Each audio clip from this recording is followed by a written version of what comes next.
Okay, friends, so I get a lot of questions about the idea of timelines and timeline jumps reflected on the Schumann resonance. This is kind of a big topic, so I'm going to try to condense it down as best as I can and keep it as short as I can for us short attention span peeps. I will say if you want a more descriptive and written out version of this, you will be able to find it on my Patreon. But I wrote it out as best as I could, as concise as I could. So I'm going to be reading it, but you can hold the fast forward button. But I got some stuff I got to say to get to what I want to say, right? Okay, so this is all about timelines, individual and collective, and the Schumann resonance, right? So in quantum physics, there's this famous experiment called the double slit experiment. It shows that particles exist in a state of possibility until they're observed. Then they take a definite form. That's basically how your timeline works, both collective and individual. Let's talk about individual timelines. You're shifting timelines constantly throughout the day. Here's an example that I thought of that I wrote down. Let's say you think to yourself, I want spaghetti for dinner. In that moment, it's just a possibility floating around in the quantum field. But when you start imagining it, checking your pantry, craving it, and buying the ingredients, that possibility starts collapsing into a probability.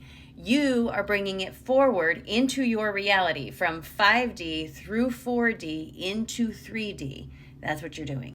But what if you go to the store and all the spaghetti noodles are sold out, right? That probability just snapped back into possibility. And now you're on a different timeline. Maybe you're eating tacos instead. You know what I'm saying? So because your attention shifted, the timeline can shift. Timelines are not always shifting in big, grandiose ways. They're shifting in tiny, minute, little itty bitty ways for you on an individual scale. But on a bigger scale, we also have collective timelines. The more people focus on something as a collective group, the more that possibility collapses into probability. All right, so here's an example, right? The conversation around UAPs. Up until pretty recently, people weren't really paying attention, or they wrote it off as crazy, or whatever you want to say. But as media, podcasts, and discussions, especially within Congress, have increased, suddenly we, as a collective, have started to become more aware of UAP sightings everywhere around the world. So the question then is, did they just appear, or did our collective focus shift into a timeline where we actually notice them? Well, what I can say is just before the UAP sightings in New Jersey of all the drones, we had a timeline shift. And just before that timeline shift, we had a series of events that happened, including congressional hearings on the UAP, podcasts being released with whistleblower information, a rash of stuff.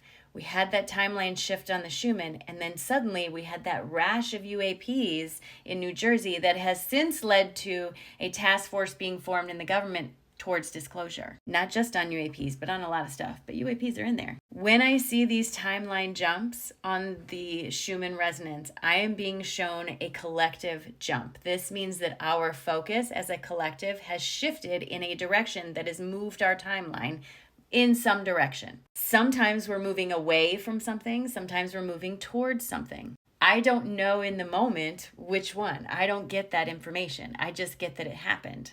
But if you pay attention, when we have big collective timeline shifts, usually there are echoes of that in your individual timeline because you are part of that collective. Now, please remember that these are just my observations. This is the information I've been given in meditation, and there are plenty of people who will disagree with me about the black line meaning a timeline jump. There are parameters for this. Not every black line is reflective of a timeline jump. There are several things that I get in association with that. But in general, if I see that, it's usually a reflection of a collective timeline jump. I think it's also important to point out that recently in my meditations, I've been told that the collective timelines have diverged enough from the awakened collective to the unawakened collective that the information I'm receiving about the feeling related to the Schumann graph is related to the awakened collective much more than the unawakened collective. And it is also extremely important for everyone to remember no one is being left behind. No one is being ignored or left behind. It doesn't work that way. It's a matter of personal choice.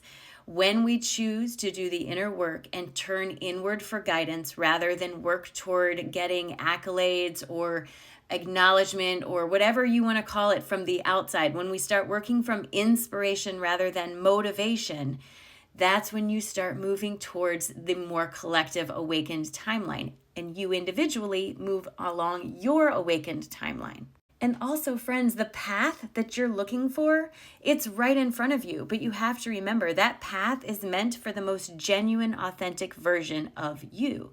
So until you are embodying that most authentic version of you, that path is not going to be super clear. So the best way to find your path is through creative expression and being authentically who you are. We may have gotten a little bit away from timelines on that one. This is a hard concept to try to explain in a short TikTok video. I'm sorry this took so long. If you want a written out description of this, you can find it on my Patreon. It is free for all paid subscribers, or you can purchase it by itself for like $3, the lowest price I can put on there. Check it out. But I hope that helps explain timelines, collective, shifting, all the stuffs. All the stuffs. It's a great day, friend.